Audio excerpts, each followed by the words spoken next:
Good morning, my dear students. Welcome back to the Science Online class. Previously, we have completed chapter number 3, Fiber to Fabric, all the explanation part, short answers, long answers, and exercises also.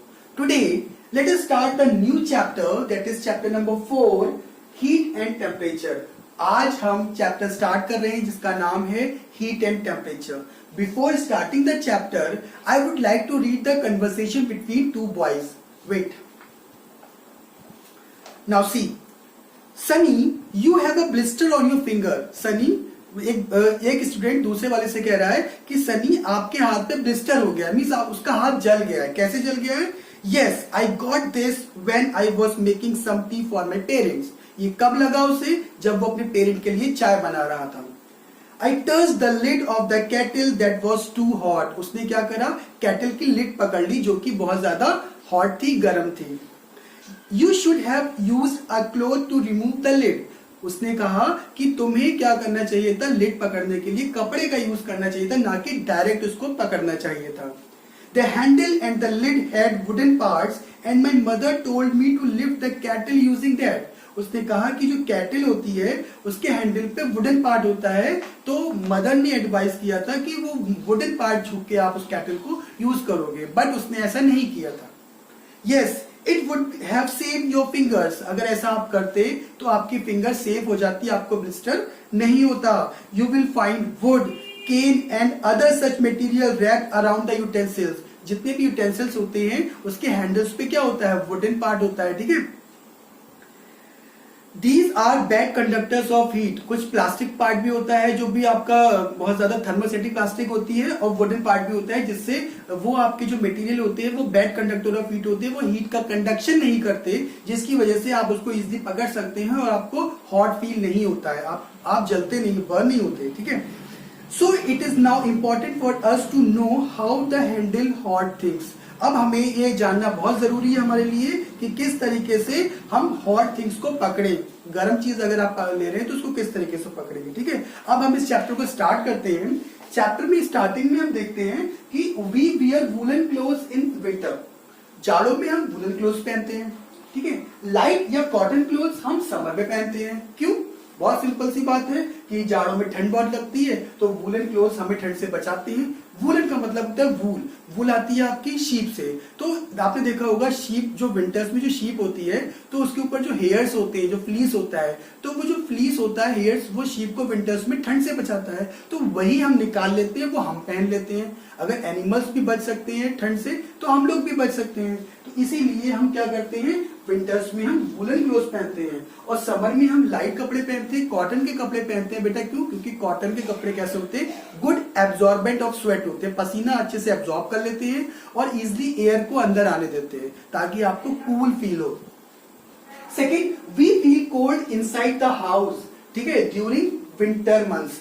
जाड़ों में आप घर के अंदर रहते हो तो आपको बहुत ज्यादा ठंड लगती है. कभी आपने देखा होगा, जैसे ही आप घर से बाहर निकलोगे, छत पे जाओगे जहाँ पे सूरज होता है, तो वहां पे आप बैठोगे तो आपको बहुत ज्यादा अच्छा फील होता है, वार्म फील होने लगता है सन के अंडर में बैठने से. तो ये सब क्या है? क्योंकि देखिए, जाड़ों में हमें हीट की जरूरत पड़ती है क्योंकि ठंड बहुत पड़ती है. ठीक है. इसलिए हम क्या करते हैं? धूप देखते हैं. और क्या कहते हैं, गर्मियों में हम घर के अंदर आना पसंद करते हैं क्योंकि हमें धूप से बचना होता है. ठीक है. सेकेंडली, हीट क्या होती है? What is heat? अब अपने चैप्टर के फर्स्ट टॉपिक पे आते हैं, that is heat. Heat is a form of energy. एक एनर्जी का प्रकार है, फॉर्म है. ठीक है. जैसे जिसे बोलते हैं हीट एनर्जी. आपने और भी पढ़ा होगा, साउंड एनर्जी, मैकेनिकल एनर्जी. इस तरीके से हीट भी एक तरीके की फॉर्म है एनर्जी की. So heat is a form of energy. It is a definition of heat. Okay. Now it is transferred by difference in the temperature. Heat transfer तब होगी जब दो चीजों के टेम्परेचर में डिफरेंस होगा. सपोज करो मैंने कोई भी एक स्टील का या आयरन का पार्ट ले लिया, उसको मैंने गर्म एक साइड से कर लिया. ठीक है. अब वो क्या करेगी, इस साइड से गर्म हो रहा है, इधर टेम्परेचर कम है, इधर ज्यादा है, गर्म हो रहा है. अब यहाँ पे जो टेम्परेचर कम है तो टेम्परेचर डिफरेंस हो गया, यहाँ ज्यादा, इस साइड ज्यादा हो गया, इस साइड कम हो गया. ऐसे में हीट जो है ज्यादा टेम्परेचर से कम की तरफ ट्रांसफर होगी. तो टेम्परेचर डिफरेंस जहां पे होगा वहां पे हीट ट्रांसफर हो सकती है. और अगर दोनों ही पॉइंट पे अगर गर्म होता तो हीट ट्रांसफर क्यों होता? ठीक है। अब चम्मच को ले लो, जैसे कि आप किसी बर्तन में चम्मच डाल देते हो, ठीक है, और पानी खौलाते हो तो चम्मच जो हीट होती है नीचे से ऊपर की तरफ भागती है, ऊपर टेम्परेचर कम है, जो स्पून का पॉइंट है नीचे पॉइंट है वो डायरेक्ट आपका बर्नर से लगा है, इस तरीके से हीट ट्रांसफर होता है। नेक्स्ट है rubbing of hands generate heat. Winters में आप क्या करते हो, आप एक मैकेनिज्म को फॉलो करते हो, रबिंग ऑफ द हैंड, इस तरीके से आप हाथों को रब करते हो। तो ये जो मैकेनिज्म है, ठीक है, रबिंग ऑफ हैंड्स की, इससे क्या होता है विंटर्स में हीट जनरेट आप हाथों से करते हो और ठंड से अपने आप को बचाते हो। In our day to day life we find many things that are hot और कोल्ड। डेली हम देखते हैं बहुत सारी चीजें, आप किचन में या कहीं भी आप देखते हैं कुछ चीजें गर्म होती है, कुछ ठंडी होती हैं। उसी बेसिस पे हम देखेंगे, जैसे कि आइस क्यूब्स इन रेफ्रिजरेटर, फ्रिज में रखे हुए आपके जो आइस क्यूब्स होते हैं वो कैसे होते हैं बेटा, कोल्ड होते हैं, ठीक है, ठंडे होते हैं, बर्फ है ठंडी होगी, जाहिर सी बात है। फ्रेशली कुक्ड फूड, तुरंत खाना बना हुआ जो आप सर्व करते हो खाते हो तो वो हॉट होता है। तो ये कुछ एग्जांपल्स हो गए हॉट और कोल्ड को डिफाइन करते हुए, ठीक है। उस तरीके से मैं आपसे पूछना चाहता हूं कि सपोज करिए जैसे कि मम्मी आपको दूध लाके देती है, आप दूध का ग्लास पकड़ते हो, आप एकदम तो नहीं पीते हो ना, आप उसको चेक करते हो कि वो गर्म ज्यादा तो नहीं है। कैसे चेक करते हो, ग्लास को टच करके करते हो, ठीक है, आप एकदम नहीं पियोगे क्योंकि वो ज्यादा गर्म होगा तो आपका माउथ जो है वो जल जाएगा। तो उसी तरीके से हम क्या करते हैं, चीजों को पता करते हैं हम उसको कंज्यूम करने से पहले, ठीक है। To know whether objects are hot और cold we rely on a sense of touch. हमारे सेंसेस होते हैं, एक सेंस होता है हमारा टच, तो इस सेंस पे डिपेंड करते हैं टच। कोई भी चीज अगर ठंडी है या गर्म है उसको हम छू के डिसाइड करते हैं, तब हम उसको यूज करते हैं। नेक्स्ट एक्टिविटी एक छोटी सी एक्टिविटी है जो मैं आपको पढ़ के बताता हूं, ठीक है। Activity number 1, take 3 small bowls from the kitchen. In the first bowl put some hot water, second cold water, in third mix the hot and cold water. 3 bowl ले लीजिए, एक में गर्म पानी रखिए, एक पे ठंडा रखिए, तीसरे वाले में ठंडा और गर्म दोनों का मिक्सचर डालिए, ठीक है। Now put your left hand in the first bowl. आप पहले बाउल में अपना हैंड डालिए, बट मेक श्योर ज्यादा गर्म ना हो, ठीक है। सेकंड वाले में आप सेकंड हैंड जो है आपका दूसरे वाले बाउल में डालिए, ठीक है। Keep your hands in the bowl for 2 or 3 minutes. 2-3 minute तक आप उसको अपने हाथों को उसमें रखिए, ठीक है। And then place both of them in the third bowl. तो दोनों हाथों को आप थर्ड बाउल में डालिए, ठीक है।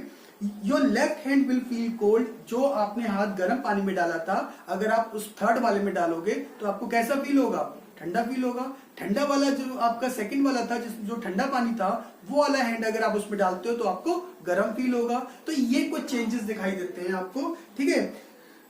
But how can this happen, ये कैसे होता है, जब मैं आपको एक चैप्टर पढ़ाऊंगा हीट और टेम्परेचर, ये आपको समझ में आ जाएगा। Next, the most reliable measure of hotness और coldness of object is the temperature of the object. हम इस पे रिलाई नहीं कर सकते कि कोई चीज छू के देखें, वो हमारे लिए थोड़ी सी इंजूरियस भी हो सकती है। सबसे रिलायबल और बेस्ट मेथड है मेजर करने का किसी भी ऑब्जेक्ट की हॉटनेस और कोल्डनेस को, दैट इज टेम्परेचर। हम किसी भी ऑब्जेक्ट का टेम्परेचर देख के बताते हैं कि उसका टेम्परेचर कितना है। अगर 0 है तो वो बर्फ है, 100 है तो पानी खौल रहा है। इस तरीके से हमारी बॉडी का टेम्परेचर 37 डिग्री सेल्सियस होता है, तो हम उस तरीके से देख सकते हैं। इसीलिए we can say that temperature is the degree of hotness और कोल्डनेस ऑफ एन ऑब्जेक्ट। अगर हम टेम्परेचर टर्म को डिफाइन करना चाहें, simply we can say temperature is the degree. Temperature क्या है, एक तरीके की डिग्री है किसकी, हॉटनेस और कोल्डनेस की, कि कोई सी चीज आपकी ठंडी है या गर्म है, किसी भी ऑब्जेक्ट की। तो ये तो आज आपका टॉपिक था। मैंने आपको बताया हीट का इंट्रोडक्शन, उसमें कुछ एक्टिविटीज बताई थी मैंने आपको, और डेफिनेशन बताई थी हीट की मैंने, और आपको टेम्परेचर की डेफिनेशन यहाँ पे मेंशन करी। So I request all the students, please watch my video completely and thoroughly also, okay, and keep revising all these topics. Thank you.